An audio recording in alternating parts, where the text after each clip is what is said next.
about like who's going to do what and at what meeting kind of level stuff. But to set that context, we'll spend the first hour giving an overview of where things are and a few sort of uses of the pipeline. So we'll start with Ian Sullivan giving an overview of things from the project perspective, and then Surhud Moore calling in from the IAU at Korea. Sorry for the complex. Thank you very much for calling in. We'll give some results on actual LSST Science Pipelines DIA on HSC data, searching for Planet 9. Bruno Sánchez will present on behalf of Bruno and Bob Armstrong, who is online, about building templates. Shu Liu will present analysis of dipoles and some new algorithm ideas. Then we'll hear about convolutional neural networks and related machine learning approaches, thinking about detection and classification and DIA images, real bogus to oversimplify. And Nima, Sedaghat will talk about that. And then Fed Bianco will present some work that she did with a student. And then we'll have the last half hour talking about what are we going to actually plan to do to make this work together. So with that, and Melissa is, as always, excellent and helpful and wonderful, and will be monitoring the chat. Ian, please go ahead. All right, thank you, Michael. And to introduce myself, I'm Ian Sullivan. I'm the technical manager of the alert production team, and I'll be talking about some of what we have been doing with fairly significant changes to the image differencing pipeline for Rubin. So I just want to get this on the same page of where this all fits in within the image differencing, conceptually breaking that down into the 3 steps of making warped templates from whatever input you already have of coads or some other image, doing the actual subtraction of that template from your science image, and finally doing detection and measurement on that subtracted image. And I want to conceptually break this down because we focus a lot on just this image subtraction step, and that's where a lot of the algorithmic work is. And I want to, one of the things that I've been doing within the alert production team is trying to separate out the other parts so that we can really focus on individual algorithms and make sure that those are individually tested before working on an entire end-to-end system that is harder to test. Finally, so aside from talking a little bit about these algorithms and the ways they fit into this framework, I'm also going to be telling you about the implementation that we currently have in the LSST Science Pipelines and some future development work, so where we are going to be going and where we could go but don't necessarily have definitive plans to. And those are areas where perhaps some of you can help. So again, in the background step, I want to go over a few details of some of the image subtraction algorithms so that that's here as a basis. We typically talk about either a Lardon-Lupton style subtraction or Zogi. And there's been some discussion in this venue in the past, and with some adaptation, these can be mathematically the same, but implementation is different. With the Lardon-Lupton, and I'm focused very much on the implementation because that's what we actually have to have in our pipeline. With the Lardon-Lupton, we are convolving either the template or the science image with a PSF matching kernel so that the images are similar, and then we can actually do just a direct pixel-to-pixel subtraction, and you end up with an image difference. You can also pre-convolve the science image and then compute that matching kernel. Then you end up with a maximum likelihood image, which is very similar to the output of Zogi. However, one of the things that this does is because you're introducing this convolution, you are introducing correlations between neighboring pixels. This will change the noise properties of your image. Demonstrated here is what that correlation matrix looks like just after you've done the PSF convolution. But we can calculate what a decorrelation we can apply to the images. And so an important, and I'd say necessary step of the image subtraction here is applying your decorrelation after you've done your convolution and subtraction in order to properly prepare your image difference. A few notes on Zogi. So Zogi works a little differently than Allard and Lupton, in which fundamentally you are convolving the science image with the PSF of the template and the template with the PSF of the science image. And then you do some other stuff too, which in its nature handles that decorrelation that I was just talking about with Allard and Lupton.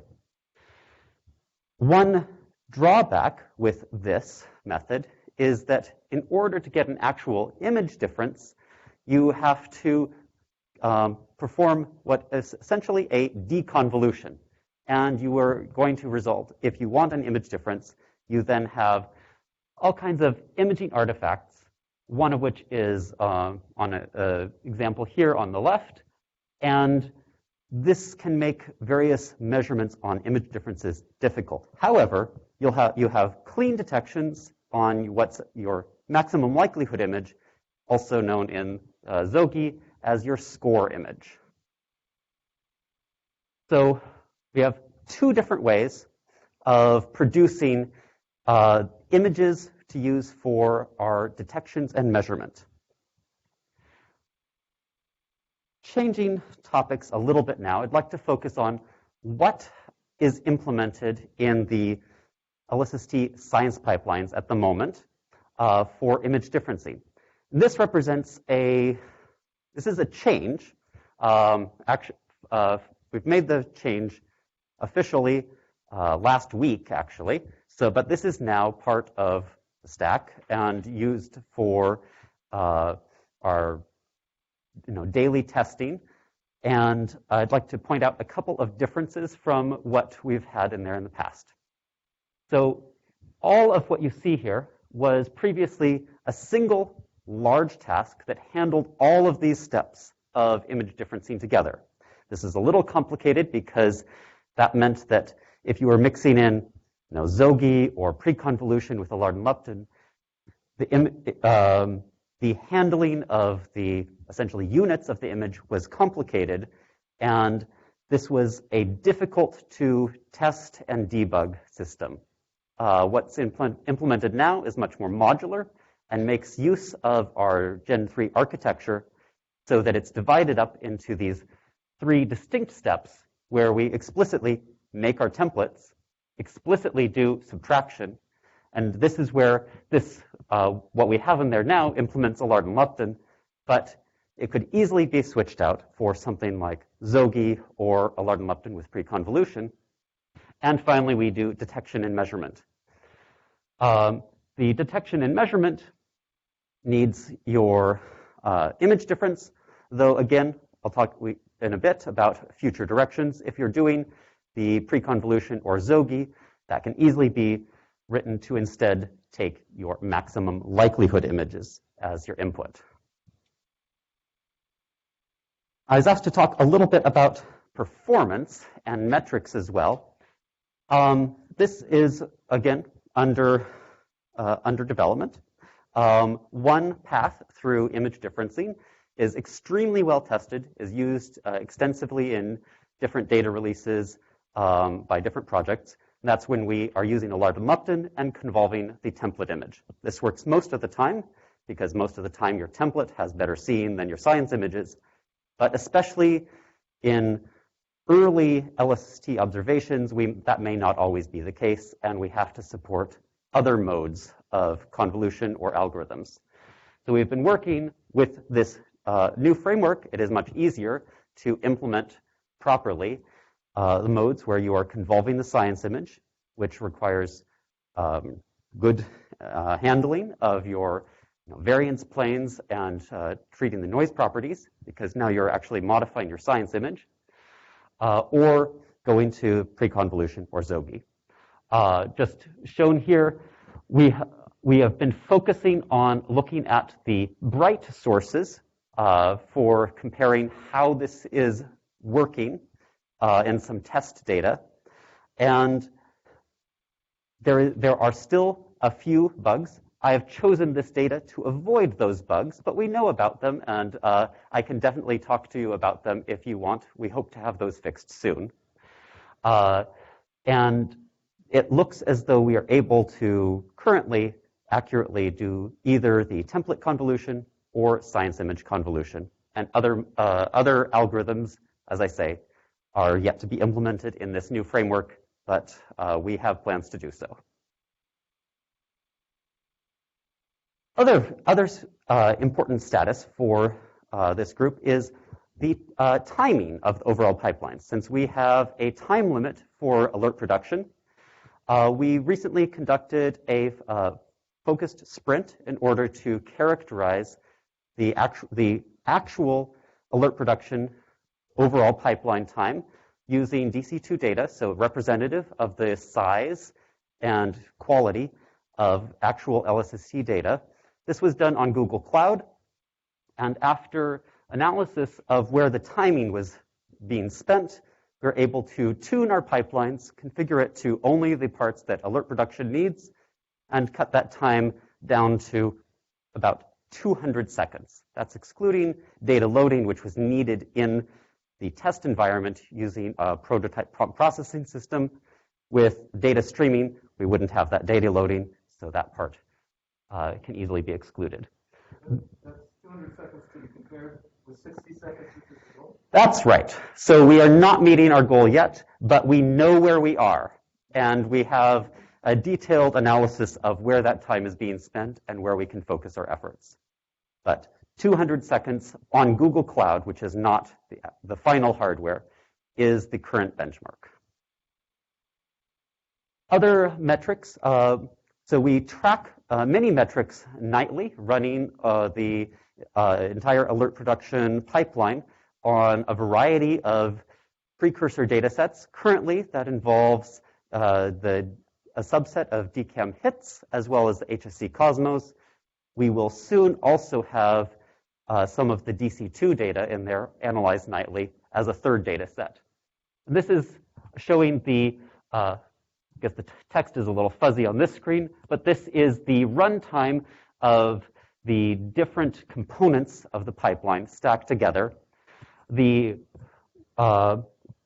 team is able to make, we track any changes, notable changes. You will see a discontinuity here. That's at the point where we switched over to the new infrastructure. And so a task that was there before disappeared, several new ones appeared. The overall timing is relatively unchanged. The new image differencing is approximately 5% faster. Not appreciable, but it's trying to do much the same stuff. Other things that we are tracking, things we have completeness. I'll point out that purity is something that we're going to be addressing with machine learning, and Nima Sedaghat will talk more about that later in his talk. As for completeness, again, I apologize, this is not turning up as well on this screen as I'd hoped. These are, we are using fake source injection within our nightly processing to test how well we are recovering the known injected sources. These are fakes of magnitude 20 to 22, of which, especially after the recent image differencing changes, that completeness is at or near 100% for all of the CCDs that we are processing, and at lower percentages for fainter magnitude fakes. A couple other things just for note. We are also including a solar system attribution step within this. So we have a catalog of solar system objects that could be observable in the night, and we are running a part of the solar system processing pipeline every night and finding solar system objects, and we are able to see how many of those should be observable, and we can keep track nightly of how of whether we are making changes that affect that solar system recovery.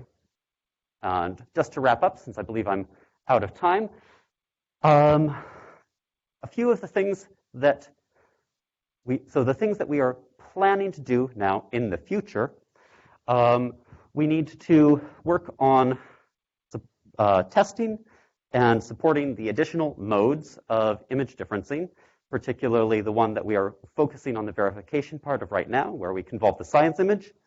However, also adding pre-convolution so that we can then do source detection and measurement on maximum likelihood images using Alarden-Lupton.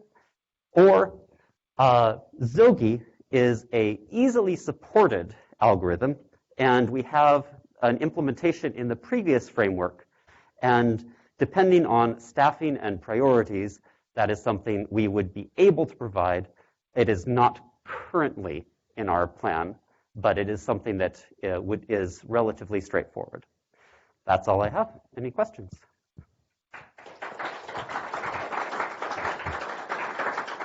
And I believe we have a mic for questions. Thanks very much. I will run around a little bit and then repeat. And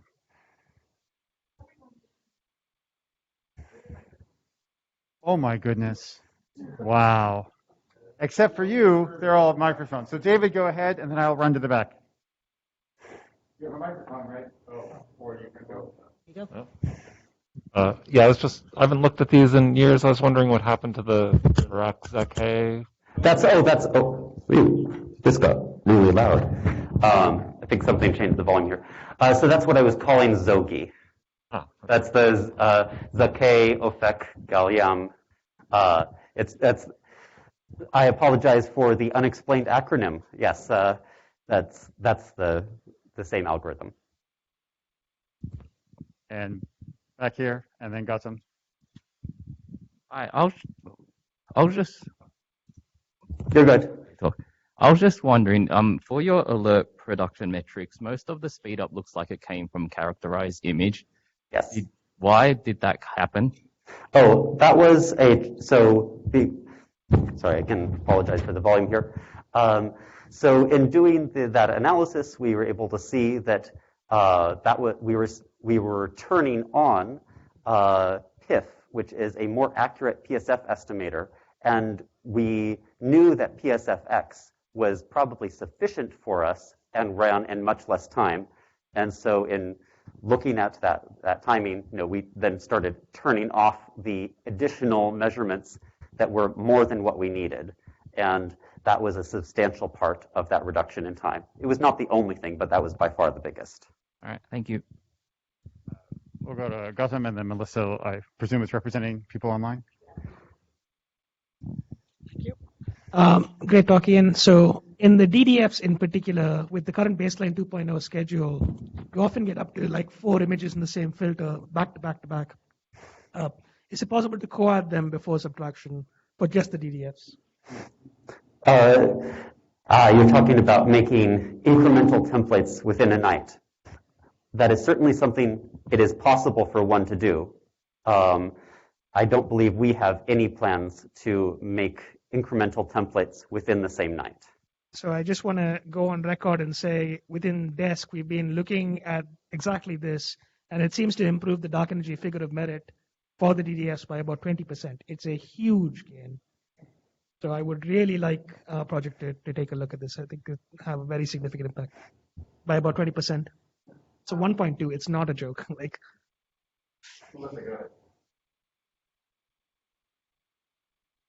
A question from the Blue Jeans from Tim Lister. Does the project think Zogi will scale up to data volumes and still meet speed requirements? I believe it will work fine as far as speed. It involves a similar number of convolutions as Alarden-Lupton. So for most cases, I would imagine that the speed of Zogi and our implementation would be fairly similar, with the exception that we might have to also run a basic Alarden-Lupton in order to get good image differences for things like shape measurements and postage stamps. So if we were doing Zogi, we might have to do both. that would not be really that the algorithm itself is slower. It's just that we might have to do more work if we were doing that.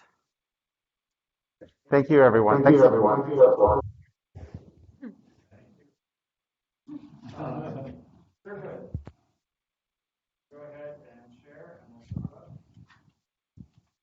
Hello, Mike. We can't hear you.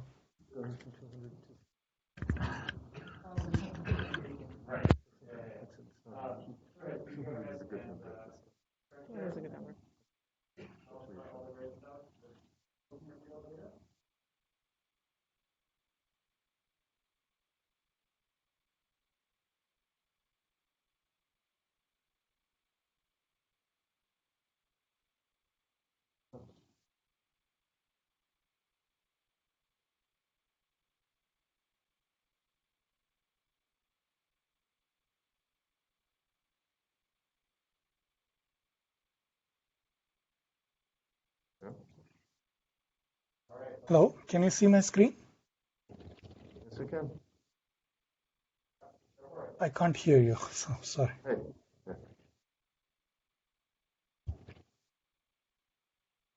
Hello, Mike, can you see my screen?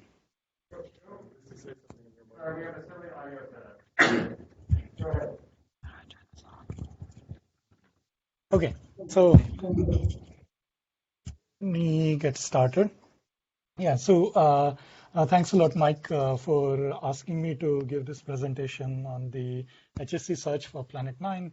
I will in particular talk about the difference imaging pipeline performance with synthetic injections, and also show you some results if we get time.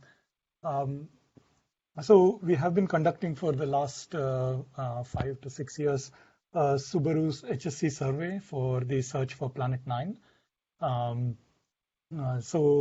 Mike Brown has basically predictions for which part of the sky Planet 9 should exist. And you can see some of these predictions here. So this is the V-band magnitude here on the y-axis. And on the x-axis, you can see the RA, where the Planet 9 is expected to be present. So the constraints on the phase of the orbit for Planet 9 are pretty bad. And so there is a large part of the sky where Planet 9 could potentially be. And so those that parameter space is shown here by the cream region. And so because there exist many different surveys like PanSTARRS, ZTF, and so on, you can rule out some part of the parameter space based on the observations from these surveys and the fact that Planet 9 has not yet been found by them. And so the parameter space that we are targeting with the Subaru survey is the green region here, which is shown as shaded. And so in order to do this, we basically carried out a survey. You can see some of the 2017, 2018, and 2021 runs here, which are shown by these different colored regions. And so we targeted these particular regions and conducted a moving object search. So in total, we have about 3,959 exposures, so roughly 400K CCD images from about 12.5 usable nights. So we lost quite a bit of nights to bad weather. So HSC data reduction was performed with the Rubin LSST Science Pipelines this particular weekly, and it was performed in different clusters, so in IUCA, then Kavli IPMU, and also at the FZU. So some of them were Condor clusters, some of them MPI. So it took some effort to get the Gen 3 pipelines running on these particular clusters. So I do standard Allard-Lupton subtraction. So we have the calibrated images. I construct template images from other nights. So nights from which the calibrated image was not taken, right? And then I subtract these images to then get the difference image, and I search for diasource objects which move on these difference images. So on average, I get about 60 diasource objects per CCD chip. If I use pixel flags to get rid of objects which have bad pixels, then this reduces the detections by a factor of about 2.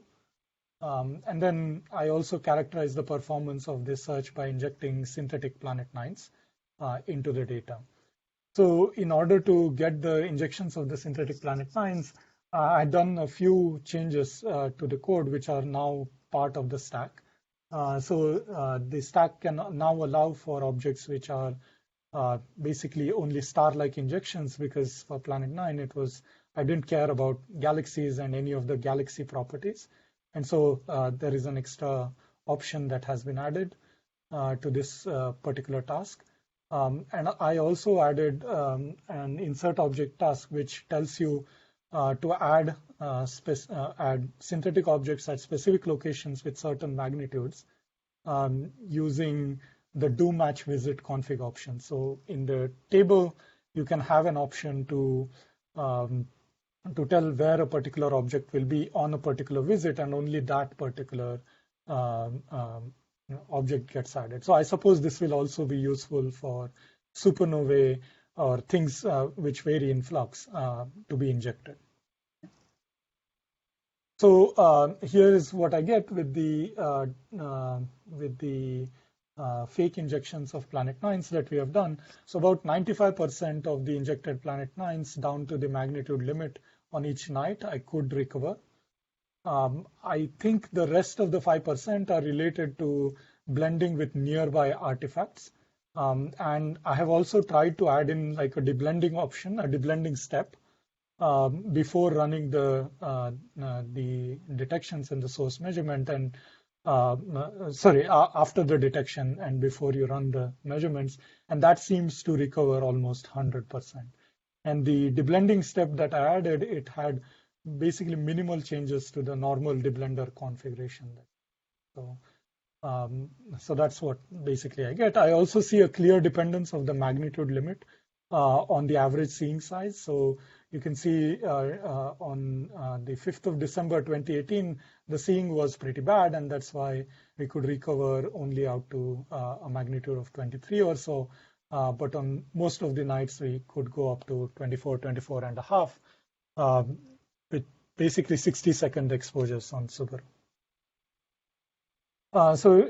With the fake injections, I could also check for astrometry and the differences between where the objects were injected and where they were found by the difference imaging pipeline.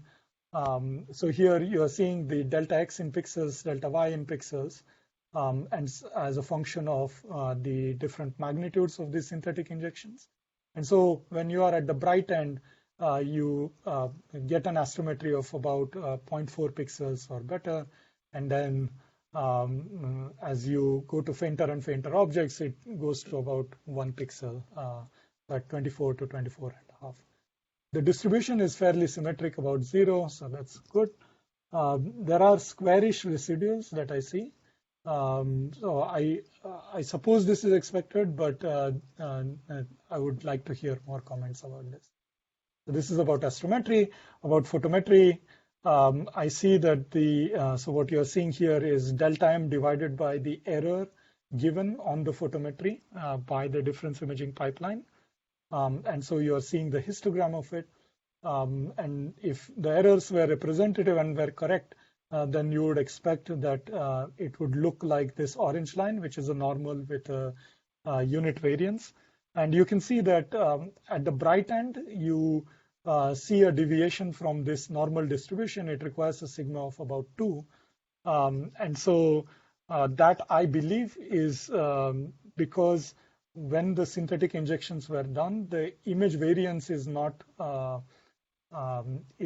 modified. So it does not take into account the Poisson variance because of the synthetic injection. So my guess is that's what is the cause of this. But I guess this needs to be investigated properly. So finally, if I have like 1 minute, I would also like to show the results. So this is the Planet 9 initial parameter space that we started with. And we have conducted the Planet 9 search by using ZTF, PanSTAS, DS, and the Subaru HSC data. And so I can show you what the parameter space remaining is. We have not found any candidate, otherwise you would have heard about it. So if you just look at ZTF, it rules out things below 21. PanSTARS allows you to go a little bit further, 21.5 or so. With DES, you rule out some region of the parameter space, and it goes out to 23, 23.5 or so. And with HSC, you can rule out even more of the parameter space. So there's a little bit remaining in the galactic plane. We have got 3 more nights on Subaru to wrap it up. But this is where things stand. We have ruled out about 84% of the parameter space. Thank you.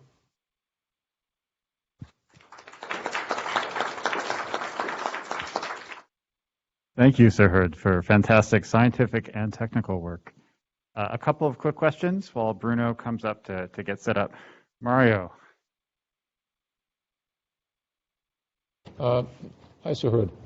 Quick question. What is the typical flux limit on your exposure? So how deep do you go? Yeah, so I guess this might explain the flux limit, right? So I think it should be basically around 24.5 or so. And so in the difference imaging, you get a little bit of a hit. And so I think that's the reason that you go out to, say, 24. So it's comparable to LSST. Yeah. And I think I did some quick math based on how many objects, how many DS sources you detect per each CCD. And if I did the math correctly, an equivalent kind of LSST exposure would end up with about 30,000 DS sources detected. And our threshold is about 10,000 that we're aiming for, but this is before applying any real bogus classifiers and so on. So this is actually really good news that the images are fairly clean, or the differences are fairly clean. Yeah. This is great. Thank you. And I mean, if you apply the pixel cuts, then it reduces by a factor 2. Maybe you already applied the pixel cuts. No, this is without the cuts, so you're right. Oh, without the cuts. So applying it already reduces, right? So we are doing 60-second exposure, so maybe we are a little bit deeper than what nominal exposure on LSST will be. That will be like 30 seconds, right? Or 15 times 2, right? All right, one more question. Bruno, turn on your mic and go ahead.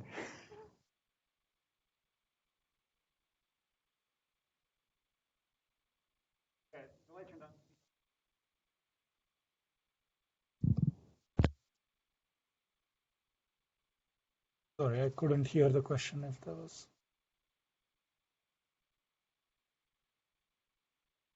Hear me now? Yes, I can hear you. Okay, so my question is regarding the uncertainties that you say that you report that you're not estimating correctly. So the injections are always isolated?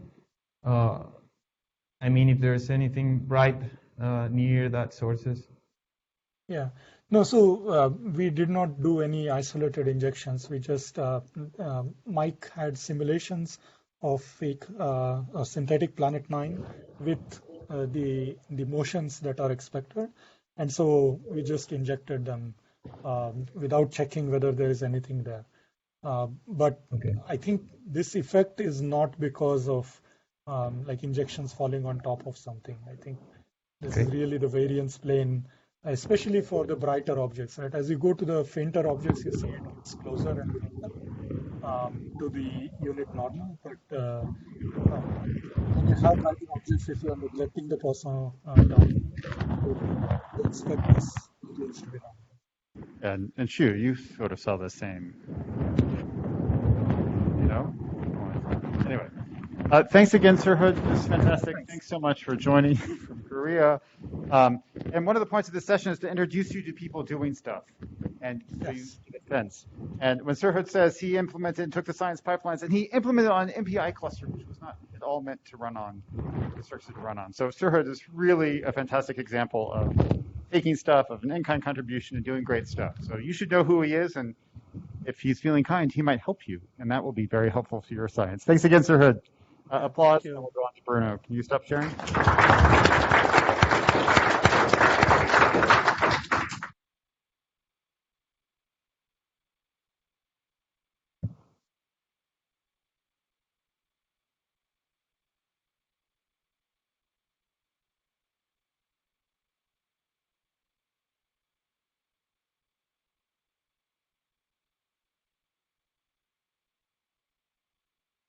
share screen.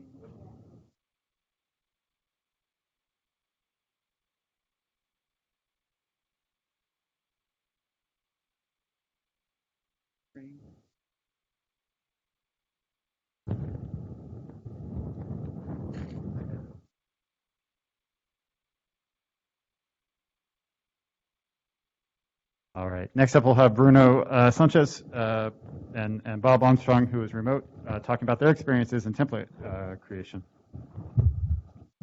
Okay, thank you. Thank you, Michael, for the invite.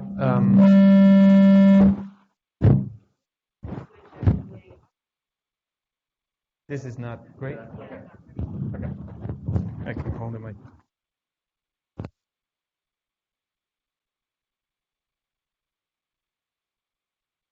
All right, thank you. Hopefully this is better also for remote people. So, this presentation is going to be a short overview of what we have learned in desk using DC2 images with the stack. So many people are involved in this, especially even considering people in the simulation side of things in DC2. So briefly, we have analyzed a significant portion, at least for us, not compared to DP 0.2, but 15 square degree. And so we have had to make some choices on the template creation for this area. So we're here to talk about those and ask for more info on project on what is going on with the templates. We would like to learn a bit what's next, and then contribute some comments that we have for the future. So basically, as you may know, the templates are created in patches. Patches are like the basic unit in which we handle these images, these coated images. It's around 14 arc minutes per site. So this is the area that we used in DC2 to create in Wi-Fi steep templates and different images and get light curves for our analysis. So the way we approached this, first of all, was to gather the CCD metadata, and we considered important, of course, the scene. But we also looked in some parameters like the depth of the image. And additional things that we consider that might be important is ERMAs, although DC2 has no ERMAs. Every image has the same ERMAs. And then finally, something that we found that it was super important for us is the coverage in the individual patch. So this is very hard for us to monitor. As you have seen, maybe going back here, we processed 6 tracks, which is several hundreds of patches, like 300 of them. And you have a template per filter. So this is 6 times this. So it's very hard to monitor what is the coverage of the images that you use to create a template in the patch. So this is something that we consider important, especially when you cut in PSF, for instance.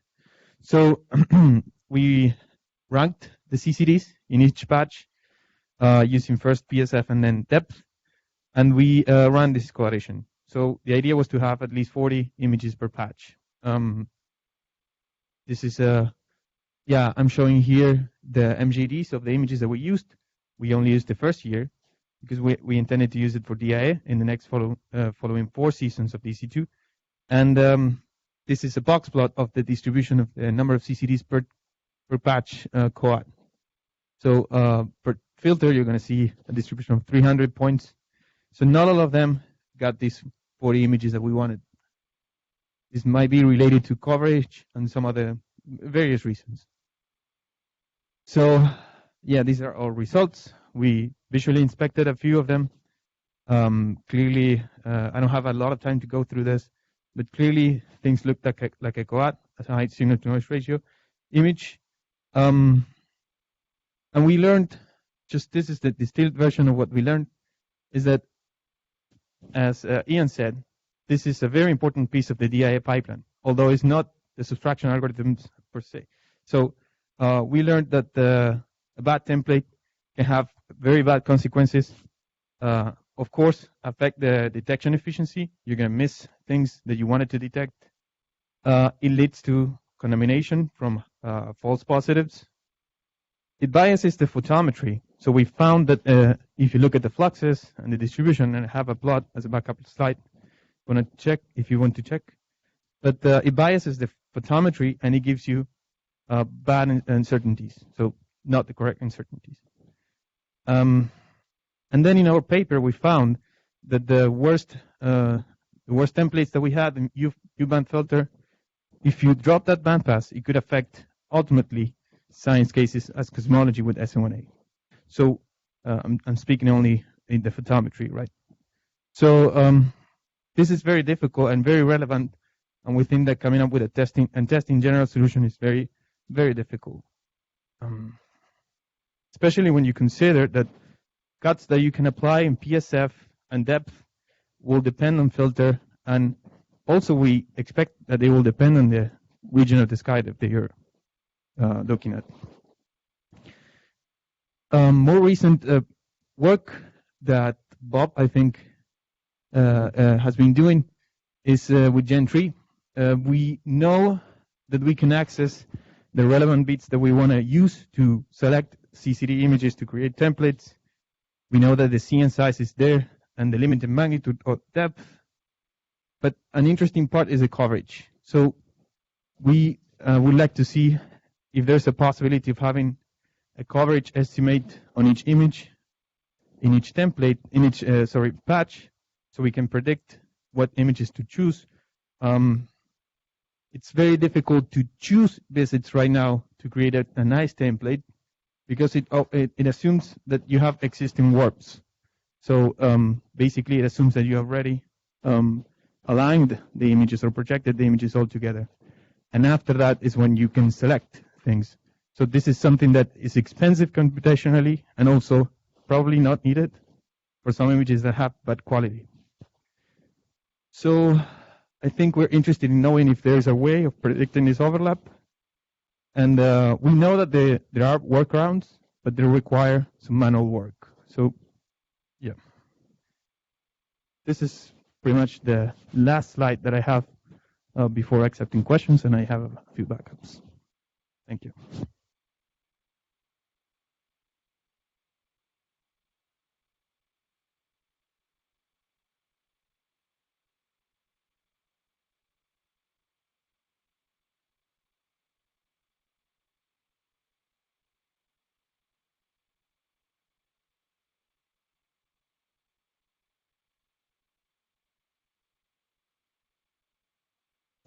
There we go.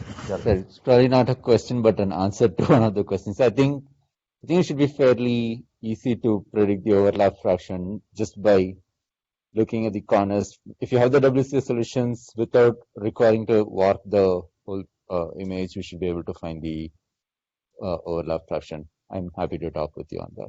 Yeah. So it's good. The plot that I was showing you is. I go back. Yeah, so that's something that we have in code to kind of predict what's the overlap between each CCD with an image, with the patch area, and then that's the output that you get, in the image property or attribute of the quad. But the interesting question will be to how to solve for a patch to have an overall and uniform coverage. And also, at the same time, selecting visits with a decent PSF. This is very difficult because if you don't do that, you'll end up having a template which can have a very bad PSF at one corner and a good PSF at the other one, and depth will change, and also the PSF will be discontinuous. So it gets trickier and trickier. I know you can predict this, but it's difficult to select. So this may not be a question for Bruno, but for our team, what's our baseline to solve this problem? What do we plan to do right now?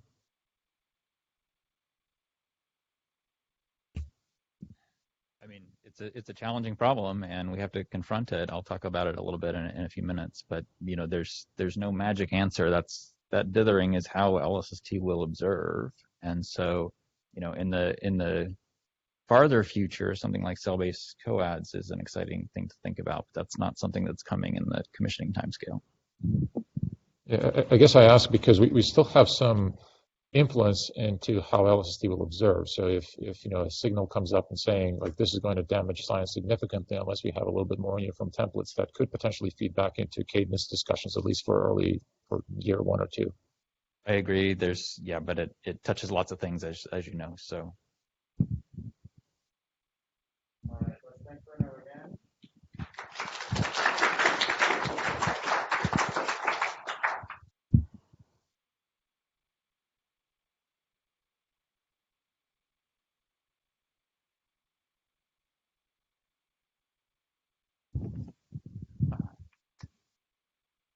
Go ahead. Okay. Oh, yeah.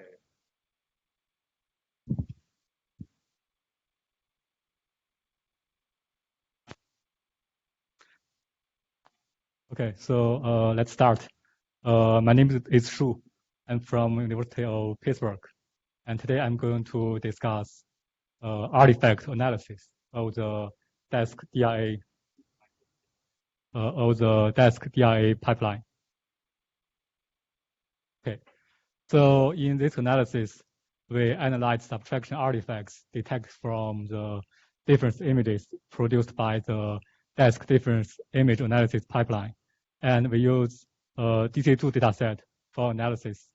The stack version is V20. And we use DRA pipe for the subtraction. The template image is Dipoles, and science image is Calyx. The subtraction algorithm is Lupton. So we have chose 7 Dipoles with ID from 0 to 6. And for each coed, we select 10 Calyx, which overlap with the coed. So we have 70 image pairs in total. So for the detected artifacts, there are about 92% of them are subtraction residuals of background sources.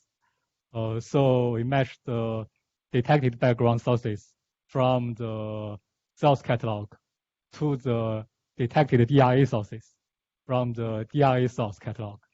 And we calculate the artifact fraction at different source signal-to-noise ratio. So in this plot, we can see the artifact fraction increase as the background sources become brighter. So next, we can keep the detections which have no following base flag effect. So basically, we want to remove the saturation artifacts. And after applying these flags, we can still have more than 99% of true transients. So this means these flags are safe to be used. So in this analysis, we have about 2,000 artifacts in total. And after applying the flag selection, we can have about 1,000 artifacts. So more than 50% of artifacts can be removed by simply applying the base flag cut. Okay. So next, to study what causes subtraction artifacts, we split image pairs into 3 groups based on the full width at half maximum of the Calyx PSF and coed PSF. So we define the PSF ratio as the residual of the Calyx PSF and coed PSF. And then we split the image pairs into 3 groups defined as broad, near, and sharp. So we also classify the artifacts into 3 classes. For the saturation artifacts, those are the artifacts which have saturation pixels, and they can be easily removed by applying base flag cut. And we also have identified dipole artifact. Those artifacts are dipole which have dipole flag beset. And actually, only a fraction of dipole artifacts can be identified due to the detection threshold of the classification algorithm. And also, we have the remaining artifacts. Those artifacts have neither base flags or dipole flags beset. It can include dipoles, pixel correlations, and deconvolution artifacts. So the fraction of each type artifacts in each group has been shown in this table. Okay, so here we spent one page discuss the dipole flag. The DIA pipeline provides an algorithm for the dipole classification. So for a detected source, it fits the fluxes of negative and positive loops using a joint PSF model. And a detected source is classified as a dipole only if the quadrature sum of fitted fluxes is above the minimum signal-to-noise threshold. And the fitted flux weighted by the total flux should be both smaller than the maximum threshold. And since this algorithm depends on two detection thresholds, so it is possible that a detection can visually appear as a dipole, but cannot satisfy these criteria. So since the saturation artifacts can be removed by applying base flag cut, so we focus only on the identified dipole artifacts and remaining artifacts. The artifacts per detect rate of each group is shown in this table. So this rate actually increases as we go from the broad class to the sharp class. So now let's discuss the artifacts and how to remove them. So the first artifacts we want to discuss is dipole. So it can occur in all the groups, and dipole can be caused through many processes such as image registration, PSF variation, kernel fitting, resampling. And given the complexity of the origins of dipole artifacts, we propose to implement more flexible kernel bases with high degree, spatial degree of freedom. And meanwhile, we need to keep track of the flux recovery by implementing new bases to avoid inaccurate flux measurement. And next is pixel covariance in the difference image. This kind of artifacts can occur in all scene conditions. And it could be caused by image convolution. And it can be reduced both globally and locally. The Zogby algorithm suggests to normalize each frequency mode in the Fourier space. This can whiten the covariance correlation of sky noise. And in bright regions, we can apply a whitening filter to each detected stamp to diagonalize the covariance matrix. But how to properly estimate the covariance matrix requires further work. Okay, so the deconvolution. The deconvolution artifacts can occur when the Calyx PSF is sharper than the coed PSF. It usually comes with a rim pattern. And to remove it, we can either convolve the Calyx to the template or pre-convolve the Calyx exposure before kernel matching. And both methods add correlations between pixels. So we need to include the non-diagonal covariance matrix to get the optimal kernel solution. Finally, we also have artifacts which cannot be matched to the background sources. And they are just caused by the statistical fluctuation of the sky background noise, which means actually this should occur. Okay, so I'll leave the conclusion here.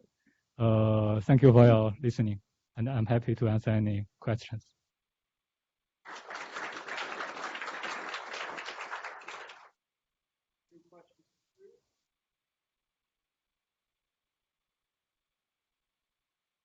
Get this on.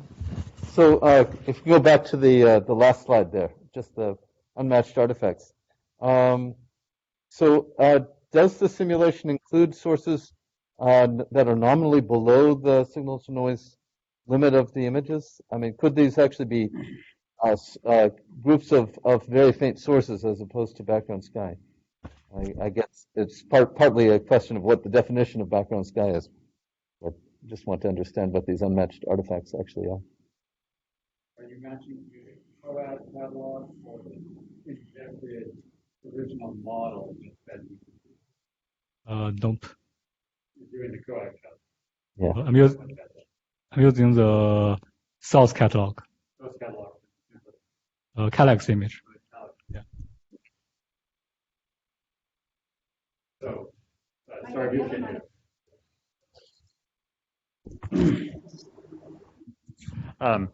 So yes, that is a thing we should check the truth bit about. Yeah. Sorry, was there? Yeah, go ahead. So regarding the dipoles, so I think it's excellent that you're doing the work to carefully characterize these. So they worry me a lot because it seems to me that if we have dipoles, it means we have an astrometric image registration type error, and actually a very large one in the context of a very large astrometric error in the context of our stated goals for astrometry. So is there another way that they could come about, or does it really mean that we have those fairly large registration errors?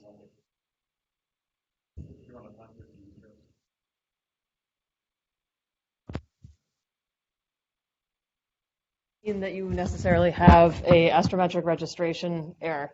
For an arbitrarily small astrometric registration error, there is a flux such that you get a dipole. And the distance between the bright peak and the negative peak is a function of the PSF and not the difference in the astrometric solutions. Is the shape of the PSF? Is that what we should think about? The size of the PSF. So it's inevitable for bright sources.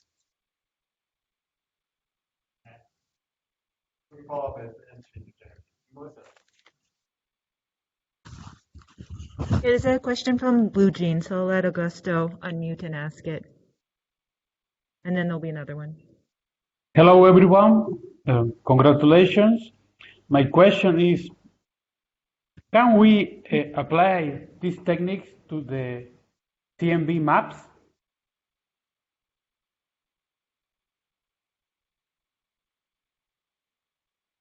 Maybe could you repeat that, Augusto? Can we apply these techniques to the CMB maps? CMB maps. CMB, cosmic microwave background.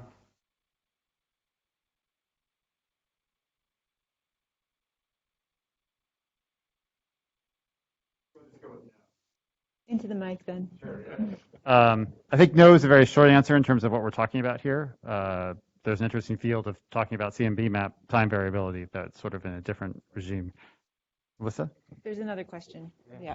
Okay, another question online. Surhud, go ahead and unmute. Yeah, hi. So I wanted to know about these unmatched artifacts. Like, is it possible that there are some sources which are not detected because they did not get deblended, like near a big galaxy or something, but then they get detected once you do the difference? Or you don't expect such sources at all?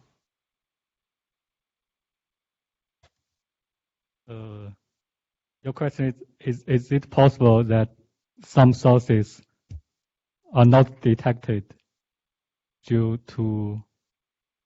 Yeah, because it's harder to deblend near a big galaxy. Yeah, but after image difference, yes, it should remain in the difference image. Right. Yeah. Yeah. So then that can be, you will mark that as an unmatched artifact, right? Nope. If it's a point source, then it's a true detection. Ah, I see. So you don't consider the point sources as unmatched. Okay, thanks. Yeah.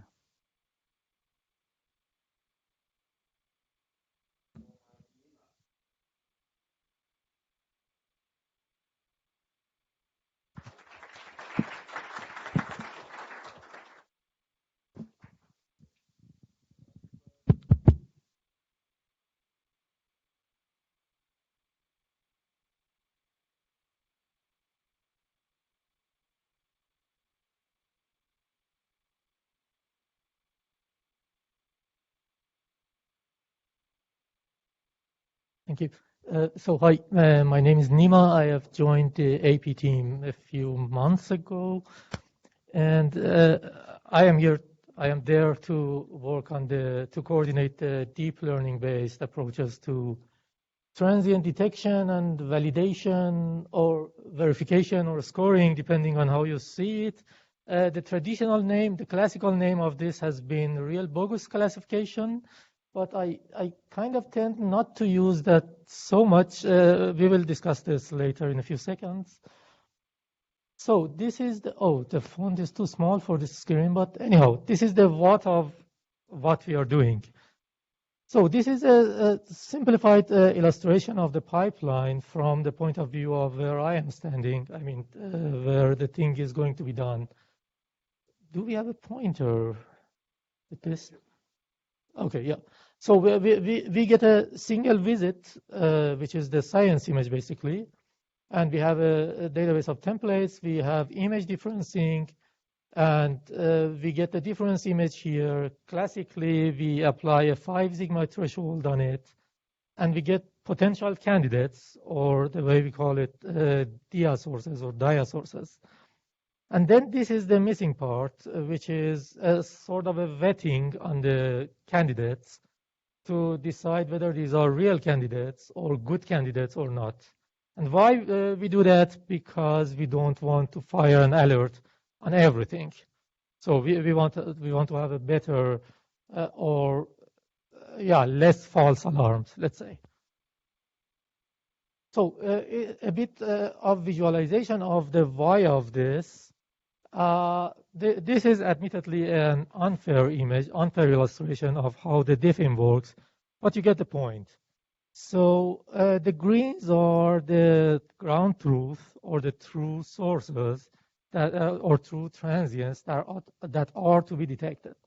Blue dots or blue circles are the dia sources, the outputs of the IMDIF or diffim. And red indicates that those blues that do not coincide with the green ones are false alarms. So basically, the problem has two aspects here. The ones that are missed, the greens that you see there alone, which are the false negatives or misses simply, and the ones that are detected but falsely, so false alarms. We are working on two parallel avenues to address these issues. So the first one is, of course, the traditional real bogus classification, which works on every single, let's put it this way, every single candidate is passed through a filter and we assign a label to it. Good transient or bad transient, real or bogus. There is another approach that I am a fan of, sort of. We call it the end-to-end transinet style. It's not transient, it is transinet. Let's see what these are. So on the left, we have the classical approach. It's a binary classification. Regardless of how you implement it, it is a classification approach. So what it does is to put the input or split the data into two separate categories. And that's where the term binary comes from. It represents the two classes.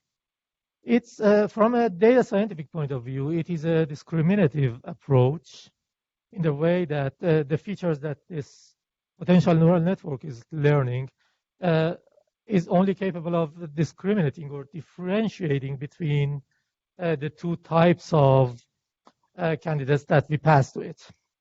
And the output is a score for goodness or realness of the candidate, of the transient. The other approach, we call it end-to-end transinet. It is, sorry, cautiously speaking, it's a generative approach in the sense that it tries to generate an image. So it gets the two images and tries to generate an ideal image, which is blank or zero everywhere, except where we want to have the thing we are looking for, which is the transient. So it learns features that manage to generate the transient. So it kind of learns the true nature of the thing that we are looking for.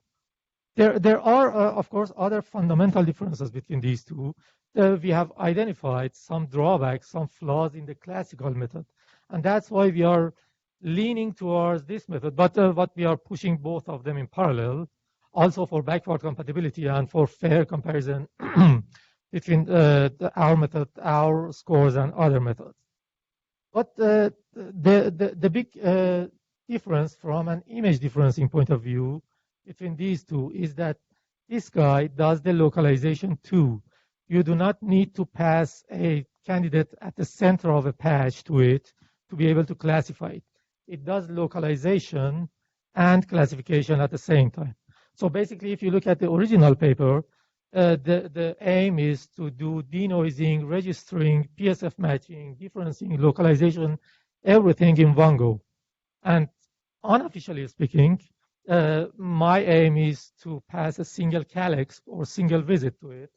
It gives us the location of the candidates in one go, which is good also speed-wise.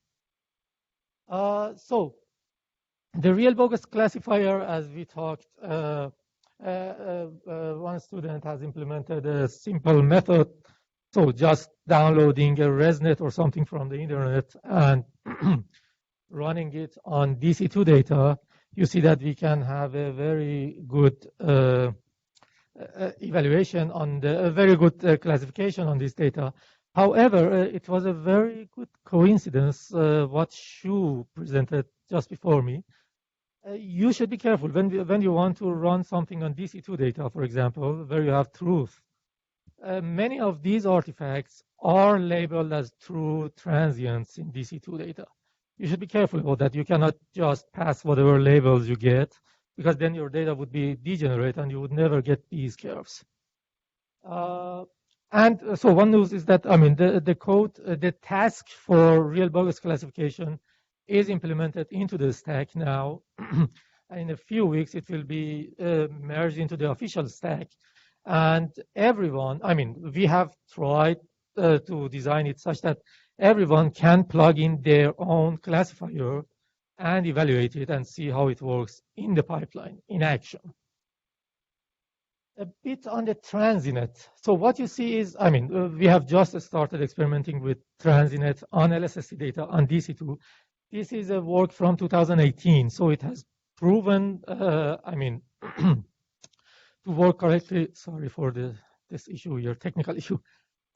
This has been proven to work well with CRTS data and with ZTF. We have worked a bit on this, but these are just hot data out of hot results out of oven on DC2 data. The reason you see a blank image here is that it is a 4,000 by 4,000 calyx, and it is supposed to be a heat map of the locations of the transients plus their classification. And this is somehow a good thing that it is so blank or so black, because you only see it firing on the true locations of transients. So it is pure, and yeah, that's it. One last slide for Robert, but he's not here. It's about the purity of the detections. So that is the output of the transinet directly. And you see a source detected in there. It's one of the green arrows of the previous slide. I brought down the threshold of visualizing this image. So you see it every step 10 times. and we still do not get any noise or any artifacts in there. So it means that it is extremely pure whenever it gives us an output. In a sense, it's either extremely certain and sure about a transient in there or not. So there is nothing in between. Well, theoretically. Thank you. That is my last slide.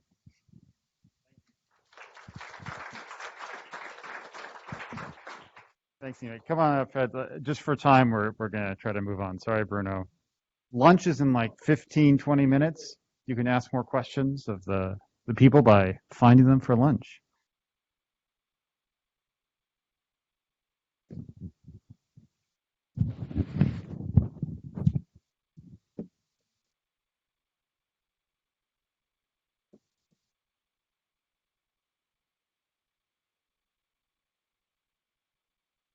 Thank you, Michael. Hi, everybody. My name is Federica Bianco. I am currently a deputy project scientist for construction, but I'm here just speaking about the work of one of my students, Tatiana Zeroquelar, who did this work at the University of Delaware. So really that's what I'm representing here. And unfortunately, Tatiana could not be at this BCW because she is currently in Colombia, where she's from, and waiting for her visa to come back to Delaware. She did this work as an undergraduate in an exchange program, in an internship program, and she's coming back as a graduate student at the University of Delaware. She's funded by a full scholarship, so kudos to her. She's also a new data science fellow of the LSST Corporation, and she did all of this, and the paper is on the archive and was also supported by the corporation with an Enabling Science grant. So it's very closely related to what Nima talked about. So we're looking at convolutional neural networks and how we can bypass the DIA with CNNs entirely. So of course, these are examples of images, template search and difference image. Some of them are bogus, some of them are real, and all the data that I'm going to use comes from the DES, so the Dark Energy Survey. And the top two are bogus, and we've seen some of the artifacts that we have seen earlier, like the dipole, and the bottom two are bona fide transients. Wrong direction. Like I said, very related to Nima's work.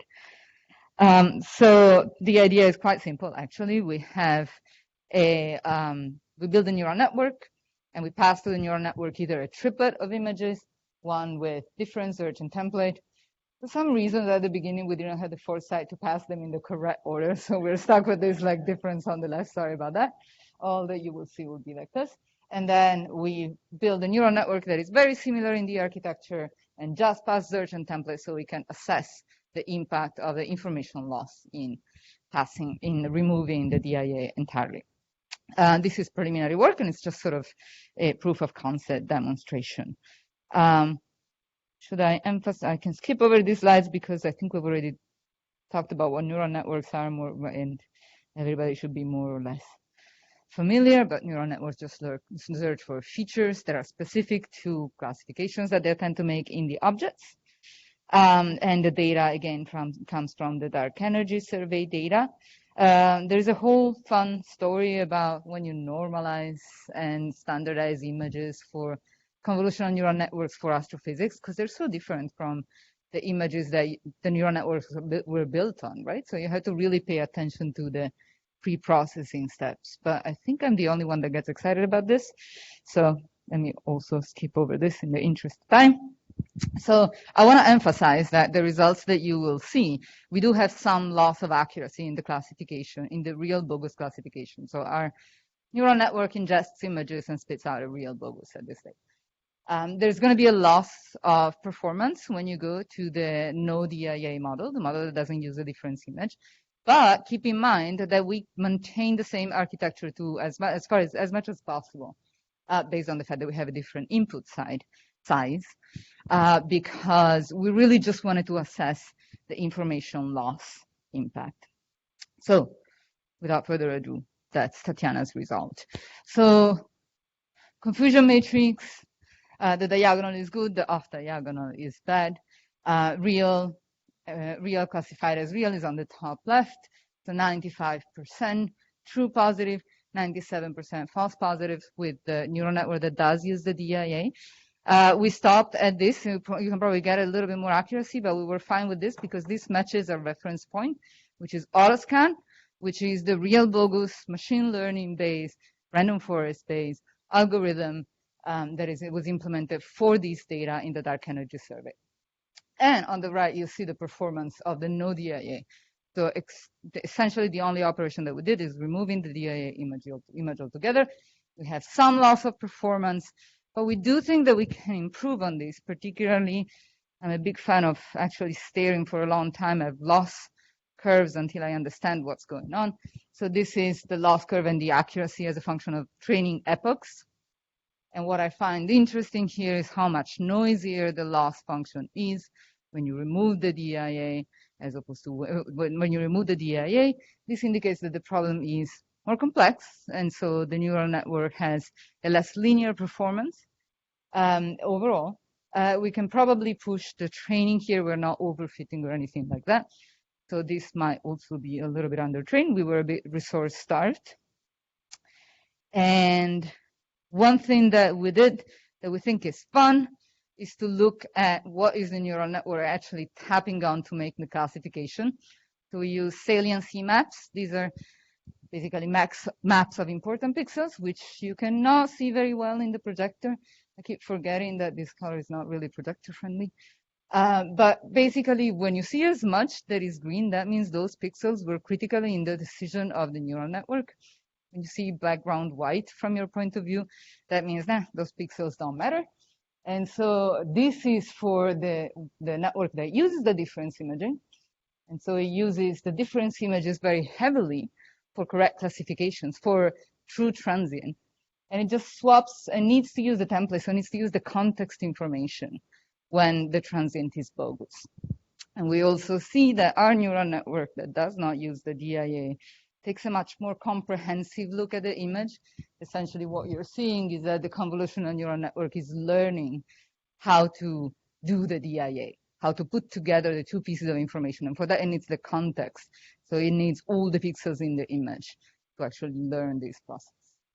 And some tree maps that tell you what fraction of the information was based on template versus search. I think that's really, there are some summary conclusions.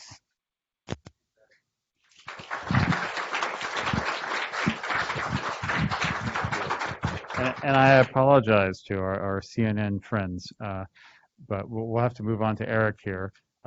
Again, find people for lunch, have great discussions. Nima and Fed have visions for a different way of doing all of this. Start talking while you pull it up. All right, our discussion has gotten pretty shortened, but I was going to very briefly introduce some of the thinking from the project side about preparation for commissioning DIA. Many of you, I think, here are part of Michael's in-kind team or otherwise part of the commissioning effort and interested, obviously, in DIA since you're here. So I wanted to share for those of us in AP some things that might be helpful for you to know. So I'm the alert production science lead for DM. So the first point is just to emphasize that when Rubin data starts flowing, it's going to the USDF at SLAC, which is being stood up as we speak. It sort of went live to folks just this week, basically. I think everyone on the commissioning teams has been asked to provide information, should be getting logins if you haven't already. And I know that many folks are used to working in other data centers, other contexts. Really want to encourage you to get up to speed quickly at SLAC, because that's where the Rubin data is going to be. So, using precursor data is a great way to get tuned up for that before the commissioning data is in our labs. All right. Speaking of precursor data, you've heard, I think, already some about the various data sets that are already packaged and butlerized from dark energy camera and hyperstream cam on desk. There's soon some Oxtel lattice data that we're using or thinking about for DIA. And so these, I think, cover kind of a wide range of the sort of tests that we need to do. If there are other tests that you think need to happen, a data set that tests a different realm of parameter space, let's talk about that because it turns out that packaging up a new data set, getting it butlerized is really actually quite challenging, getting the appropriate calibrations associated. This is a really steep learning curve and not the place we want people to have to start. So again, if there's something you think that a data set you really want to work with that is not already available in sort of the project main repository, again, let's talk. Ian already talked about metrics. I'll just point out again that we have continuous integration metrics that run daily on the DIA pipelines. There's also this analysis tools package that the data release group has developed and that AP will also be sort of plugging into soon that provides sort of a metric and visualization framework, and we'd really love to see commissioning folks plugging into that. I believe that there is going to be a discussion on this in the in-kind onboarding session today. There was also some information in the Pipelines Bootcamp, which was advertised back in June. That's again a place to get up to speed. Just to give you a sense of what DM is going to work on and where sort of broader community members can help. We are ultimately responsible for the performance of DIFM and meeting requirements. So we'll finish the sort of refactor that Ian alluded to, handling the case of better seeing science images, pre-convolution, things like that. We'll be regularly reprocessing precursor data sets, so those will be available in the USDF. We have to, again, meet requirements on completeness and purity and latency, so we'll be assessing those in a systematic way. You heard from Nima about spuriousness, and of course there's a bunch of actually making things run in production, prompt processing, alert generation, stuff like that. That's all our job. Where you can help, there's lots of data, there's lots of problems. So the more eyes we have on images, the better. I love the talks today from Shu and Surhud especially, Bruno as well. These are great data for us to feedback and feed into our planning. There's lots of activity around machine learning in terms of labeling, data set handling. That's sort of an infinite sink of effort. Template generation, especially in early operations, is going to be challenging. So we need to think hard about how to handle those edges and dithers. We haven't prioritized Zogi. We think that decorrelated alardin leptin will be effective. But if folks are interested in Zogi specifically, that's something to pursue. And then again, specific classes of artifacts. All right, finally, just to emphasize the current schedule on the website. There's 1 year between engineering first flight with ComCam and the operational readiness review. That's very little time. I want to encourage us all to sort of coordinate, row together, and so that we can get great science out of Rubin right away. Thanks. All right, so thank you. So yes, if you are on the commissioning in-kind team, come to that session this afternoon to learn lots of those basics. I was sort of writing a list, but one of the goals of this session is just who those people are, and one of my goals will be to work with Eric on the commissioning team that each person has like, oh, okay, here's the person working on this thing inside the project, so they sort of know how this stuff works. I'd like to take 2 minutes to take last questions, largely for Eric, although maybe for Ian. Yeah, go ahead.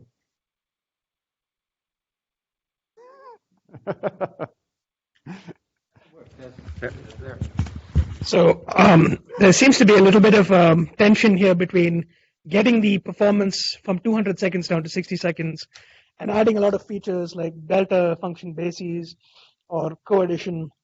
And can I suggest that we just try to push ahead and add all of the stages in and just see how bad things get, because I keep reiterating this 200-second or the 60-second latency for alert production is not a strong requirement from any of the science collaborations. We've done surveys that have said this over and over.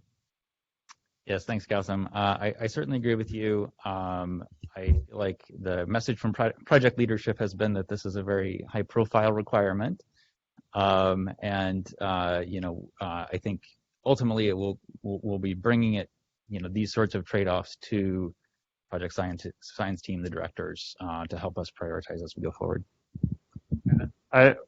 My perspective is I think the community commissioning team can bring a lot of technically demonstrating all the different choices.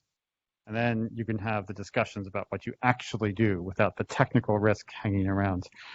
There's also the technical detail that the longer the delay is, the more streams, the more different compute threads, I mean thread in a very general sense, have to be running to do it. So it's an operational thing. Sorry, Igor. It works. Hi, I was wondering if you could clarify if you envision, especially in the short term, like towards the beginning of the survey, whether there will be any stream coming from this convolutional neural network transient detection pipelines. I could see a few applications, of course, when templates are not yet available, and why not, if ever we end up doing any target of opportunity observation outside the footprint. I'm not. Let's talk afterwards. I'm not totally sure I understand the question, but let's follow up. Thank you very much to the speakers for both their presentation and all the work they have done. Thank you to Melissa for running the remote sessions. One more round of applause, and let's go to lunch.